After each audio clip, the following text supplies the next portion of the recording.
Bueno, bienvenidos a todos a Tiempo Fuera. Hoy estamos con un invitado especial, Robert Jones. Wow, how are you? I'm good. How are you guys? We're doing great. We're doing It's a bit of a funny story because Luca actually was, this is my place, and Luca had something to do later on the day, and he was about to jump out and finish the Zoom call, and you read the message, and we were like, that was perfect timing. yeah, It was perfectly timed. It's almost like in a movie or something. Yeah, I had forgot about it. So I was driving back home, right? And I finally got back home and I looked at my phone. I was like, yes, it's right. Zoom call. correct. So sorry about that. I was just finishing up my workout. No Nice. problem. It happens. Well, going on to the beginning of your career, we would like to know who or what introduced you to the world of basketball. I would say my parents mostly. Both of my parents played basketball in college as Nice. well. They didn't play at the Division 1 level. They played at the Division 3 level. So it's like not as big. You don't really get a scholarship to go to the school, so like you don't really get your school paid for or anything like that. You just kind of playing basketball for the love of basketball. Mm. So they kind of started me at like a very very young age, like almost like as soon as I was born. I was just doing stuff around basketball with like a small little hoop and stuff like that. Great. Great. And well, obviously, one thing that we know is that you were with them, the Denver Pioneers, the first 2 years of your college NCAA experience, and then you transferred to Iowa State, where you're currently, personally, and I think most people believe that it's a better program. But is there a reason why you transferred? It's like what you said. It's a better program. At Denver, we weren't winning a lot of games. In fact, not not any at all, really. So I just wanted to, although I have a lot of love for Denver and the coaching staff that I was playing for and under the school itself and what was going on there, I just felt like I needed to find something where I could get to the NCAA tournament a lot easier. And I came here last year with that goal in mind and ended up succeeding in that task. We brought the team to the Sweet 16 last year, Yeah. and turned around the program from like a 2-win season the year before, and now we in the NCAA tournament. We finished in the upper half or maybe dead middle of our conference play, which is I would say the best college basketball conference in the nation. Yeah, yeah. So I think I came in and a bunch of other guys also came in at the same time, and we turned the program around for the better. And it's exactly what I was looking to do with my transfer. Great. Yeah, you have in the conference Baylor, Kansas, Texas, Oklahoma State, really, really, really Tough games. tough teams to play against. Yeah, very notoriously high ranked teams. I mean, Kansas won the Kansas won it all last year. Baylor won it all the year before. I mean, you're looking at like the top caliber of teams in all college basketball for real. Yeah. And well, talking about that, what do you expect about the season to go?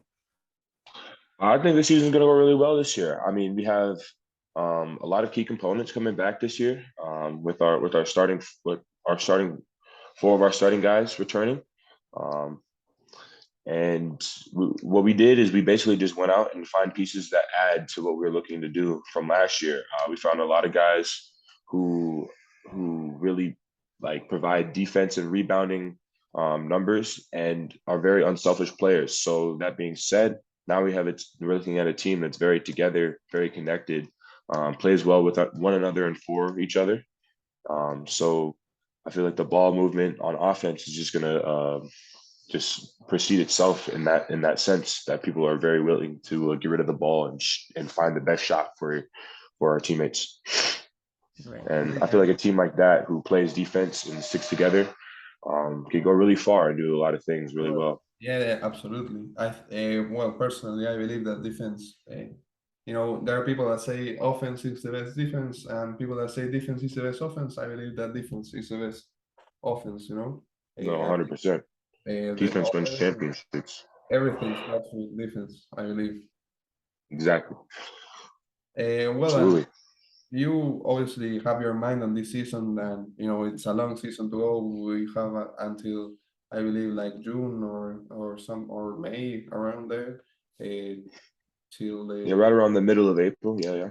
yeah, and well, and then you have the opportunity to take the fifth year and can go back to Iowa or another college, or start your pro career. But what do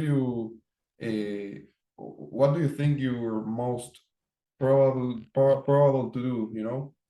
Do you have that? I think I'm going to take my fifth year option. I have a little bit of schooling that I have left to finish up that I want to get done so I can graduate with a degree rather than just leaving it open and not having everything completed. But I mean, if the option presents itself, the option presents itself. That just depends on how well I do this year. After my fifth year, I'd really love to go play in Spain, Mm. like Barcelona, or Real what's Madrid. the other really nice like Real Madrid. beach-like place? What is it? Real Madrid. Where Luca played. Yeah, Real Madrid would be tough too.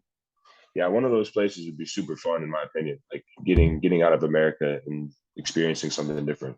That's great to hear. Yeah, we usually when we talk to American players out in college, especially, but they sometimes don't believe that overseas basketball is really a choice, and they obviously everyone wants to go to the NBA. I'm not going to say that that isn't the case, but uh, it's really nice to hear that you have a overseas as a kind of a goal. ACB is obviously, well, the best league in Europe, and we have interviewed players from a lot of ACB teams. So if want you want to get contact with some players, you can hit us up. Sounds good. I mean, the world is all about connections, right? Who you know, not what you know. Like Mm. you know the right people, you can get in the right spots, Yeah, for type sure. of thing.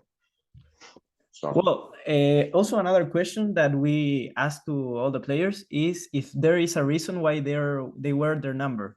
In your case, number 12, if I'm correct. so my whole life I wore the number 21, but when I got here to Iowa State, the number 21 was taken. So all I did was I just flipped the 21 and just flipped the numbers and made it 12.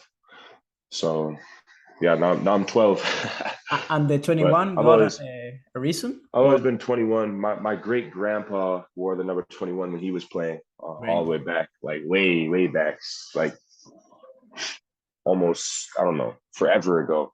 But he wore the number, and I was just like, I kind of resonated with that in terms of like just kind of picked the number and then learned about that, and I was like, okay, now it like kind of means something a little bit more.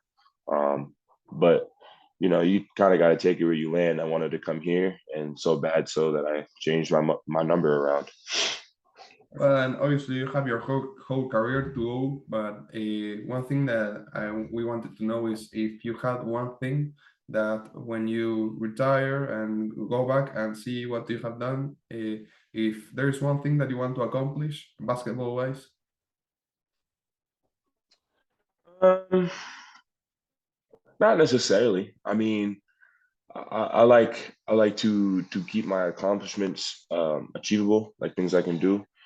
Taking one step at a time, and then just make my accomplishments goals for what I had to do in my life, like at that very moment. So I mean, this year, my accomplishment, like what I'm striving to do is I want to be I want to be the best talker in the Big 12 this year. I want to be the one like the loudest on the court. I'm going to try to strive for the Six Man of the Year award this year, and I want to I want to finish higher up in the Big 12 than we did last year, looking at like first or second, and then get farther than the Sweet 16. Make our school's second Elite Eight run since like the 1900s almost. So looking to do something like that this year. Whatever the next few years have in store for me, I can realign my goals to fit that. But I mean, I like to keep my options open. I mean, I'm finishing out my school just for that reason itself, just so I can have a bunch of options in terms of where I go with my life. Great. And you as a player, what are like the main things that you work to be the best player that you can be? and to achieve the goals that you recently mentioned? I would say just sticking to the grind. I mean, doing the things my coaches tell me every day, and then keeping up with the little things, like talking on defense or being in the right spot at the right time, taking care of the ball, um, and then just giving all of my effort every time I step on the court. So whether that be just like in a workout or practice or even a game, just giving all of my effort for every play. Well, and also another thing that we wanted to know is like if you have a pre-game routine or something that you always do before a game. No, I just like to get myself in the mood to play, like get myself in the right headspace where it's like, okay, I'm ready to go kick the other team's butt. Like I know what I had to do, and I know who I'm guarding and who I'm going against, and how to stop them. I just kind of think about like different moves that I can make, different moves that they'll make, and ways that I can score and stop them at the same time. Just thinking through different scenarios, really. Making sure I get some good music in and clearing my head of all distractions. Right.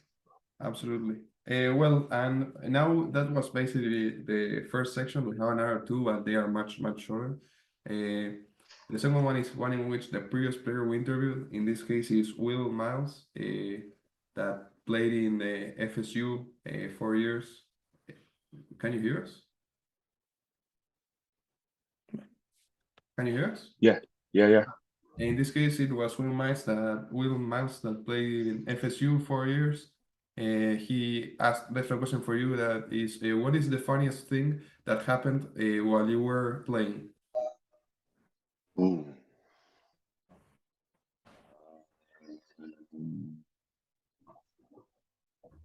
I don't know. I mean, recently, the one I could think of the most recently was last year. One of my teammates shot like a three-quarter court shot that went in, and he got fouled on it. And instead of giving him the and one, they just gave him an on the floor foul. So he shot like the 1-and-1 instead of like the one free throw for making a three-quarter court shot. And I was like, oh, that sucks. Like that would have been so dope to get like a three-quarter court shot and one, like at the buzzer. That would have been insane. But that was super funny. Yeah, I'd say that most recently. Yeah. That's incredible. I never think someone ever did something like that, like a three-quarter. That's what I'm saying. That would have been crazy. Sports Center top 10 for sure. Yeah, absolutely. It will have been Sports Center and all over ESPN. Oh yeah. And do you have like a question you want to leave for our next guest? Or if you want, we can give you time in this one. Yes. Question for the next guest. I would say like I would say like what is your passion? Like what are you passionate about outside of basketball? Right. Perfect. Actually, Like I mean for me, like I'm passionate about like my friends and the people around me. Like I love spending time with other people and like immersing myself in situations where like I'm around all of my teammates and a bunch of other friends just because I feel like just being around other people just kind of like brings up everybody's mood. Like no matter if you're having a bad day or if you're having a good day, like coming together with a bunch of people who care about you and you care about, like will always uplift your self-esteem. So I just feel like that's something super passionate for me, like just hanging out with friends and family. Perfect. Great. And going on to the final section, this is one of our personal favorites. It calls flat questions, and the faster you can answer, the better. So whenever you're ready, we go. Go ahead. Favorite movie? How to Train Your Dragon. favorite TV show? Game of Thrones. Not including Rick and Morty. Rick and Morty. Not including basketball. What sport do you watch or play the most? Volleyball. Teammate you spend the most time with? I'd say Hassan Ward. Roommate. Favorite food? Sushi. Favorite video game? Clash Royale. Hot or cold? One more time. Hot or cold? Hot for sure. I love summer. One dream left to accomplish, not basketball related. Graduate college for sure. graduate college. Excellent. Favorite artist? Ghana. And finally, favorite basketball shoes? Okay, so there were these. I used to play on the Adidas Gauntlet. I graduated high school in 2019. So my junior year, they came out with these like red and blue Adidas shoes. I think were called like Crazy Quicks or Crazy Lights or something like that. Favorite shoe by far. The people on the Gauntlet know what I'm talking about. But the red and blue Adidas shoes, those, oh my goodness, best shoe I've ever played in. Nice. So nice. I don't think we ever got that shoe, you know? Yeah.